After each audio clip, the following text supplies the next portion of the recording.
I'm Gloria Strode and welcome to Straightforward. Today we have one of Columbus's native sons joining us to talk about these three interesting books that you've written, and they're all kind of different. Our community friend, Paul Austin, welcome. Thank you. All right. Well, look, we've already established that we're from the same neighborhood, so we're just going to have a community conversation. Is that okay? Sure. Okay. So your family is one of those that started business long before integration around here. Your dad was Claude Austin. Yes. And he had a business. He was in entertainment, and a lot of the folks that are old school knows exactly who he is. Right. But that was back in the day when we had, what, Top Hat Chicken, Royal Cafe. What else was around then? Well, my grandmother, which is Dad's mother, Johnny Mae, also, she had the snack bar, which was very popular. Okay, and where was the snack bar located? On 9th Street. Okay, so As a this. matter of fact, it was about a half of, just a few feet away from Top Hat. Okay, so it was all down, which is what we call the Liberty District, which was really popping. I mean, really it was. What, we had the Tally Ho, we had a whole lot of things down there. Right. Drugstores, you know, you right. get your shoes done, everything. We just kind of had it right there in that little hub. That's right. Yeah, and it has changed so much, hasn't it? Yeah, they definitely underwent a big change. Big change, yeah, from when we were young and thought we had it going on. That's right. Yeah, so you are one of many of Claude Austin's children. Yes. And so how many boys, exactly how many siblings do you have? Well, Daddy had a son, Terry, and then me and Claude Jr. in Dallas.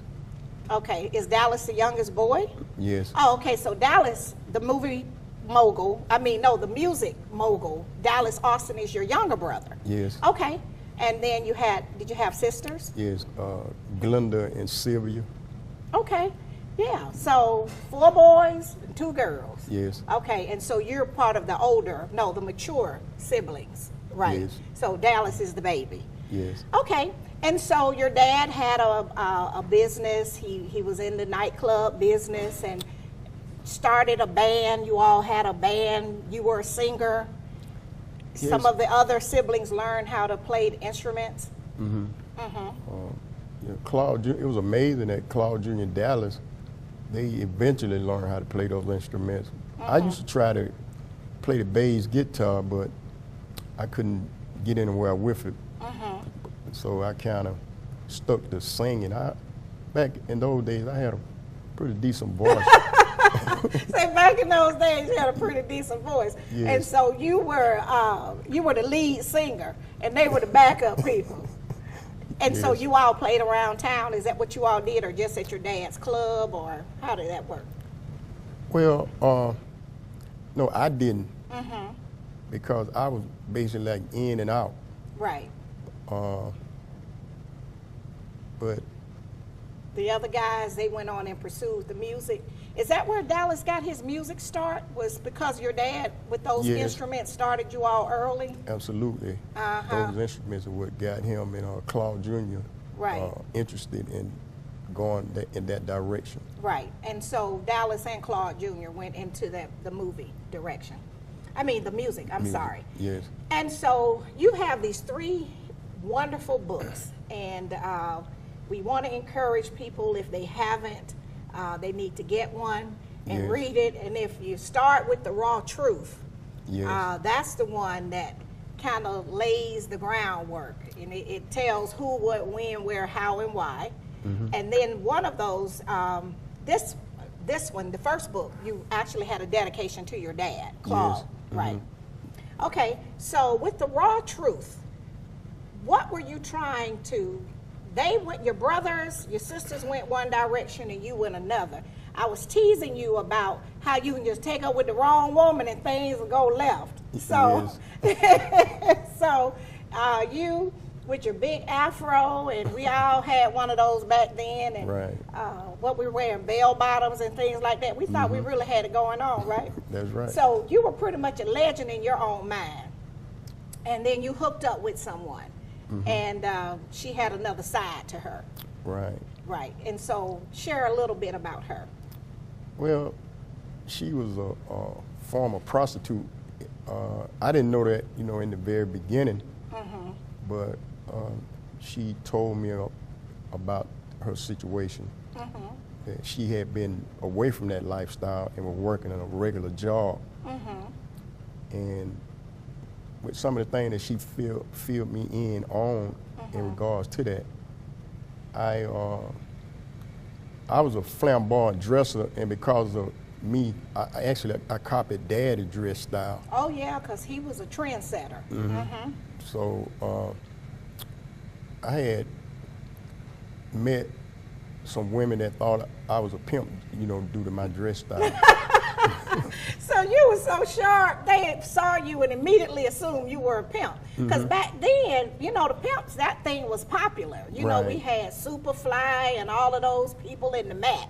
So right. they were kind of impressed with just the way your flamboyance, just the way that you looked. Yes. Uh-huh. And they didn't want to believe it at first, but then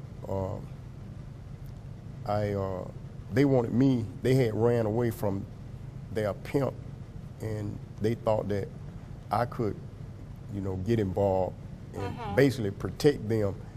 Like I said, I didn't have the knowledge, the full scale knowledge, but I had some of the knowledge about it because the girl, her name was Angela, and so I got caught up in that. But I was actually selling drugs and marijuana, and I got caught up in that just a little bit. Okay, so your real thing was, as we say in the neighborhood, you was a pharmaceutical street salesman. That's right. But they thought because of how flamboyant you dressed that you were actually a pimp.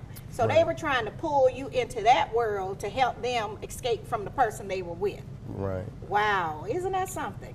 And they sought you out. right. Wow. Well, what we're going to do is, Mr. Austin, we're going to take our first break because I don't want us to go deeper in this story. Okay. And go to our sponsors, and then we'll come right back. Okay. Okay? All right. We'll be right back after word from some of our sponsors.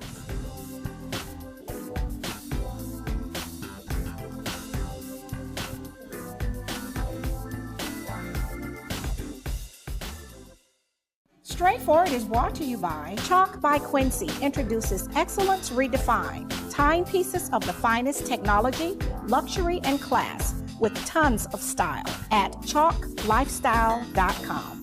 Renal Associates, LLC, a team of physicians dedicated to excellent kidney care with 5 convenient locations to serve you. Stark Avenue, Columbus, Bradley Park, Columbus, Lafayette Parkway, LaGrange, East Burkhalter Avenue, Buena Vista, and Springs Street in Warm Springs. The Framing Factory and Art Gallery, specializing in quality art and framing for all your needs. Original etchings, limited editions, and prints. Call Carlton Dickey today at 706-324-3823 or visit the Art Gallery at 1325 17th Street in Columbus. Come meet your new best friend at Paws Humane. Adopting from your shelter makes sense. You get a great friend checked by our vet. They're fixed, all shots, microchipped, all ready to make you and your family's life better. 4900 Milton Road, Columbus. Paws Humane. Come meet your new best friend at Paws Humane.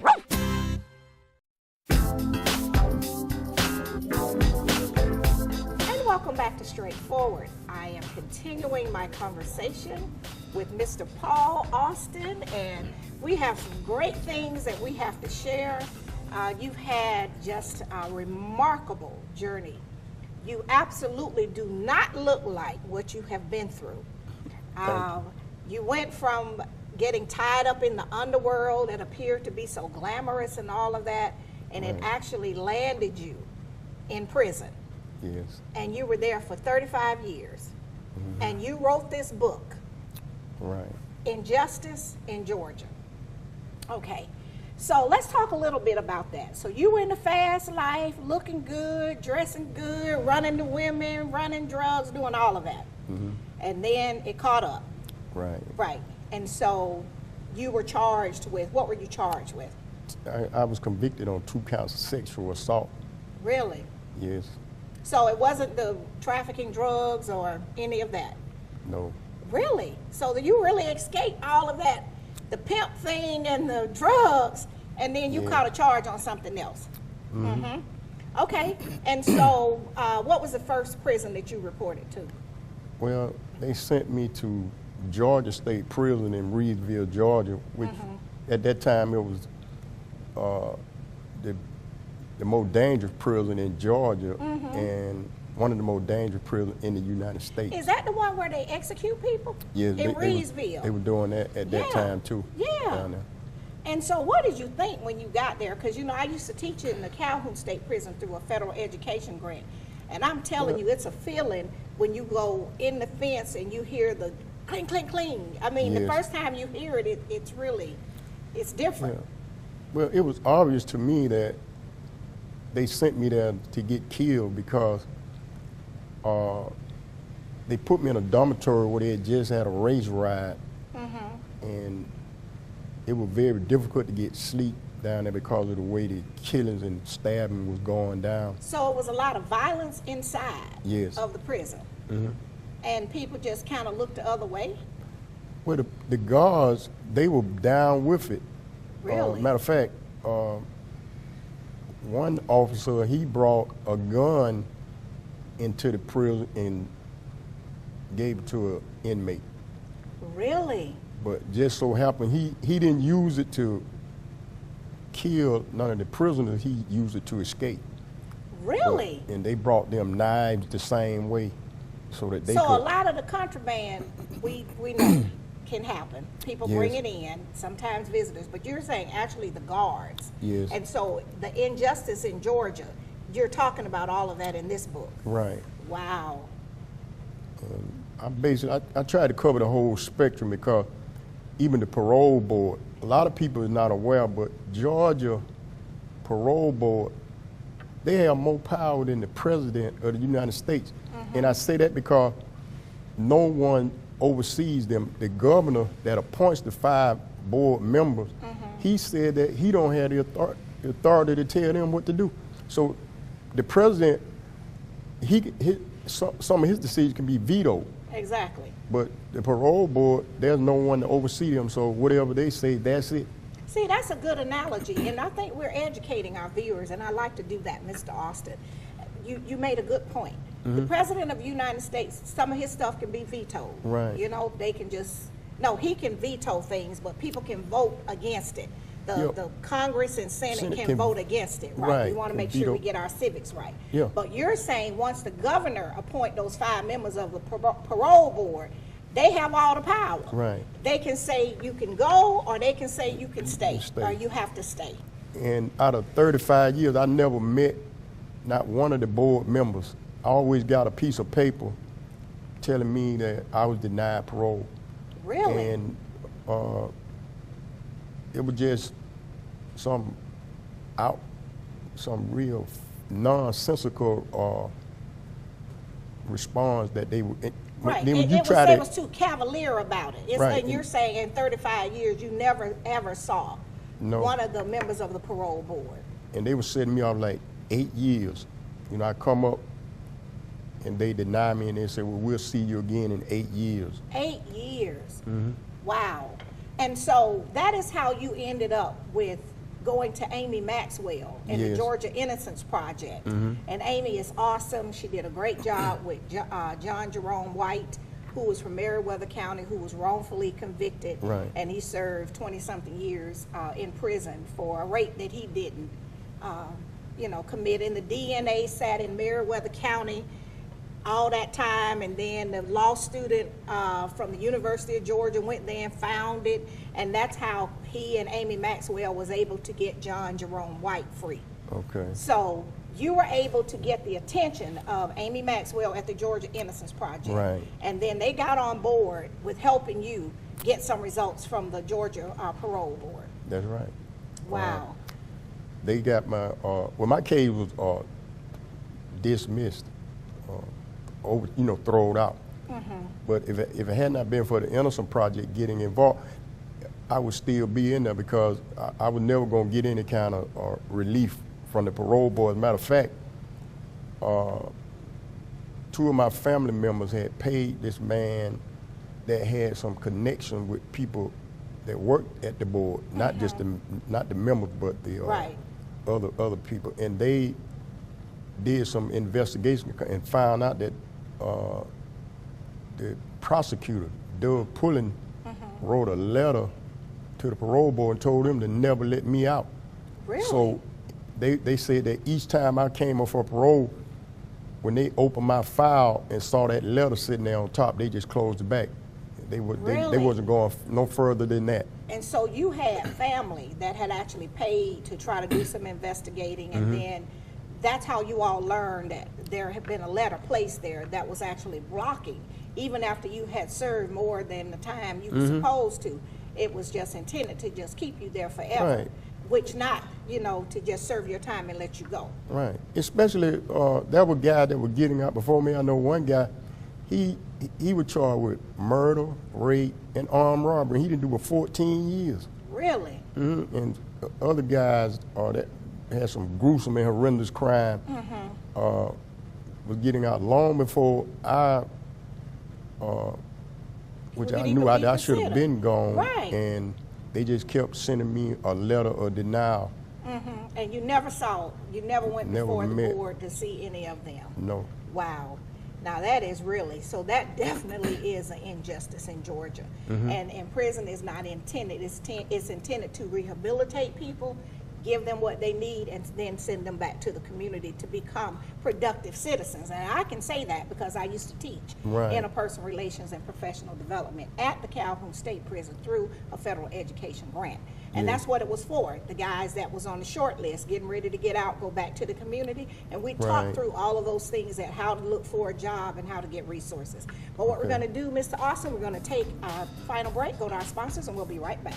Okay. We'll be right back after word from some of our sponsors.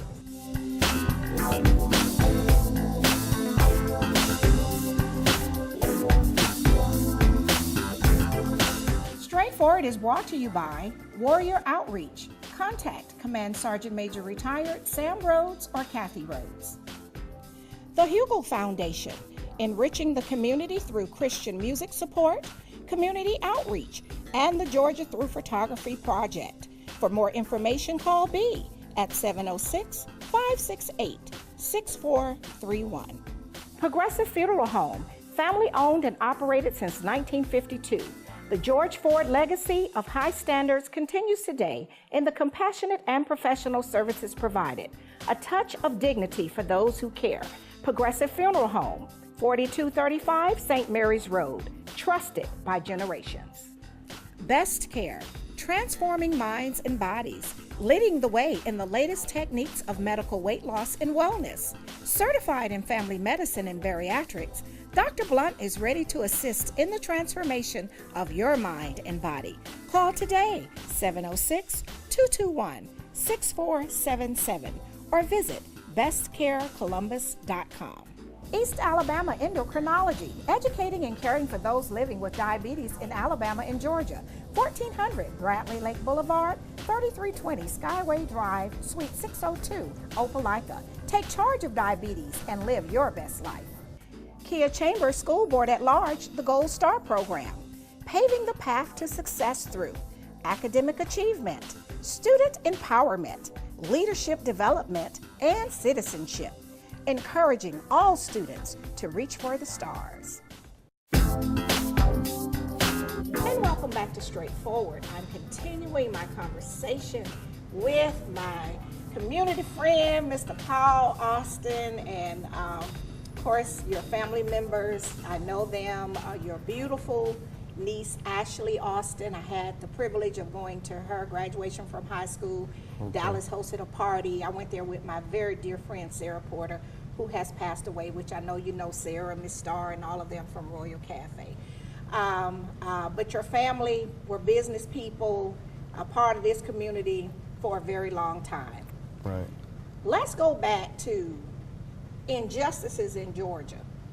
We have a lot of things going on in the community, and of course, you know, we're in an election cycle. This is another example, as we were saying when we went to the break, during the break, why people really need to vote. Right. When they say it doesn't matter, it does matter. You are a walking testimony that it matters, because we vote for judges. We Right. vote for the district attorney. That's And right. so when people say, oh, it won't matter, today is a teachable moment, because you know it matters. Because what you have shared is what? That the DA that prosecuted you had put a letter in your file, and Right. you would not have known it had not been for your family and others advocating Right. and discovered that there was a letter there. That's right. Right. So you know firsthand Yes. that it really makes a difference who the DA is. It doesn't make a difference. And so in your 35 years, you started at Reedsville. What was the last one when you got released? I was at Archery State Prison. Okay. And where is that located? Say South Georgia? Is it South Georgia? Okay. So you were never close to home. Yes, they sent me close to home back in 2013. They put me at Jack T. Rutledge. Okay, On so that's Chautauqua Road. right down the road. So that's the closest you had been in 30-something years. Right. Wow. And then being there that long, it's almost like people forget you, Oh yeah, they do. because they go on with their lives, and then there's a Right. lot of things you can't get back. There are a lot of births and deaths and weddings and family Yeah. reunions and things like that. They, like, they wouldn't even let me attend my mother's funeral. She passed in '06, and they didn't even think about saying no.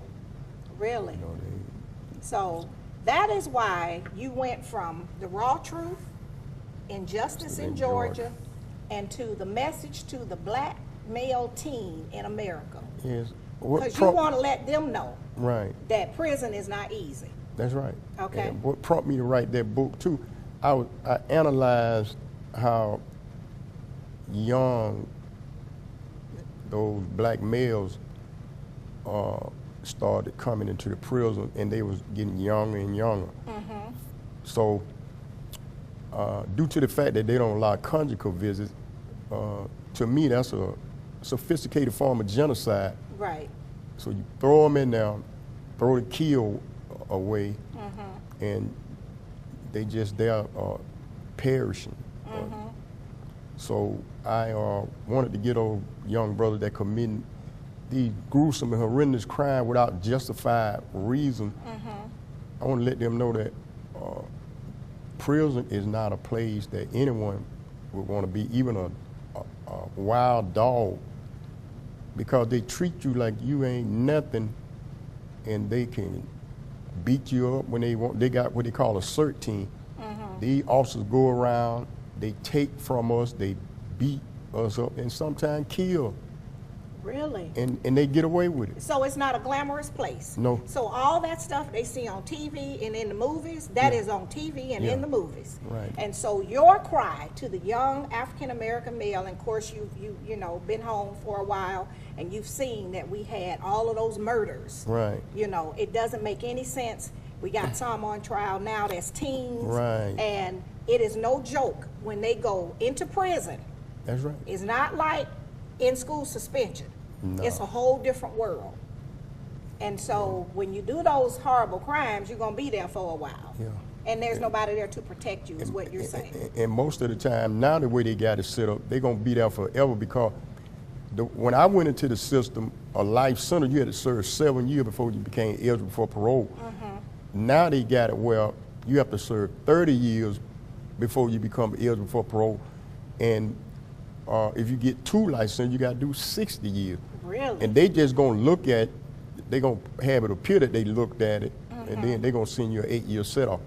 Right, so they just go through the motions, and there you are, just wasting your life away. Yeah, they're and not. then you're not being locked up, you missing out having a family, children, grandchildren, and all of those celebrations. Absolutely. So your best advice is for them to do what they're supposed to do, Yeah.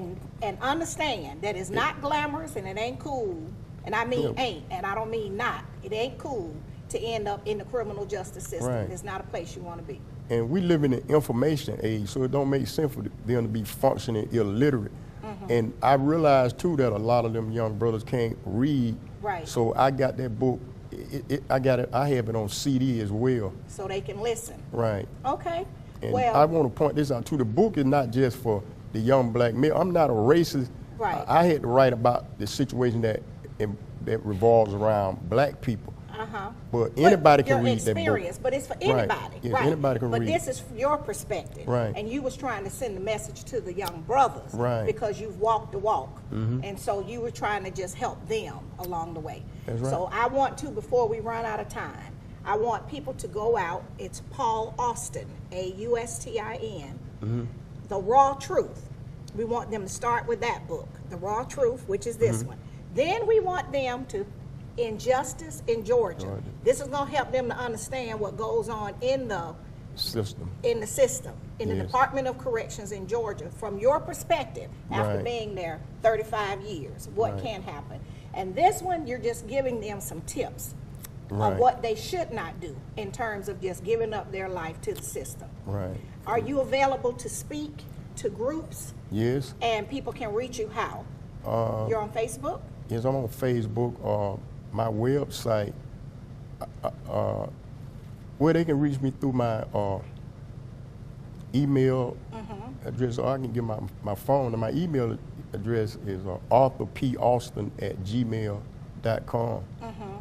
Author, like writing the book. Right, Arthur P. AuthurPaustin@gmail.com. And you're also on Facebook as Paul Austin. Austin. Okay. And they can reach you, and you will be happy to come and speak because you're trying to help save a generation of young black Right. males. And my books are on Amazon, Barnes and Noble. Okay. And I have them too. So they can reach you to get a book, or they can get them at Amazon, Amazon, Barnes and Noble. Well, I thank you so much, Mr. Austin, for coming and sharing. I feel like I got to have you back so we can continue this conversation. I'm going to have to get you on the community circuit. So when I call up, don't say that's that Gloria Strode again. I'll be more than delighted to come back. We have some friends in common that will tell you I have no shame. If I'm on a mission, we're going to get it done. Okay. All right. Well, thank you so much. I appreciate it. Very much welcome. All right. This has been straightforward. If you don't stand for something, you will fall for anything. Until next time, be blessed.